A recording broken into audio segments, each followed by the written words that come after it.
ஒருவன் சத்தியமே பேசி பேசி பழகிவிட்டால் கடைசியில் அவன் எது சொன்னாலும் அது சத்தியமாகிவிடும். இப்படிப்பட்டவன் மனமறிந்து பொய் சொல்லவே மாட்டான். ஆனால் அறியாமையாலோ தவறிப்போயோ அவன் ஒரு விஷயத்தை தப்பாகச் சொல்லிவிட்டாலும் அந்த தப்பே யதார்த்தத்தில் சத்தியமாக நடந்துவிடும். இதற்குத் திருஷ்டாந்தமாக ஒரு கதை சொல்கிறேன்.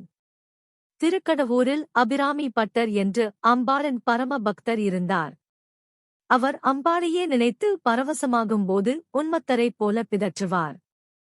இதைப் பற்றி சரபோஜி ராஜாவிடம் யாரோ துஷ்பிரசாரம் செய்தார்கள். அபிராமி பட்டர் ஒரு குடிகாரர், பக்தர் என்று வேஷம் போடுகிறார் என்று ராஜாவிடம் கோள் சொல்லிவிட்டார்கள். சரபோஜிக்கு இதை பரிசோதித்து பார்க்கத் தோன்றியது.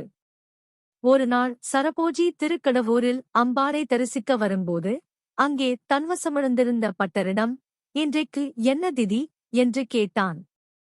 அன்றைக்கு அமாவாசை. பட்டரோ அம்பாளின் பூரண சந்திர முகத்தையே தியானம் செய்து பரவசமாக இருந்தார். எனவே அரசரிடம் இன்று பௌர்ணமி என்று சொல்லிவிட்டார்.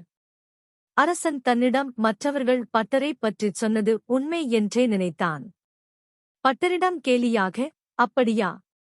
சந்திரன் உதயமாகிவிட்டானா என்று ஆகாயத்தைப் பார்ப்போம் என்று தலையே தூக்கினான். அப்போது வாஸ்தவமாகவே ஆகாயத்தில் பூரண சந்திரன் வந்து நின்றது.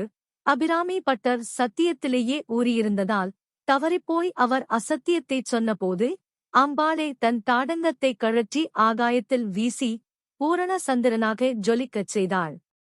மகான்கள் செய்கிற ஆசீர்வாதம், அவர்கள் கொடுக்கிற சாபம் எல்லாம் அப்படியே பலித்து விடுவதற்குக் காரணம் அவர்களுடைய சத்தியத்தின் சக்திதான்.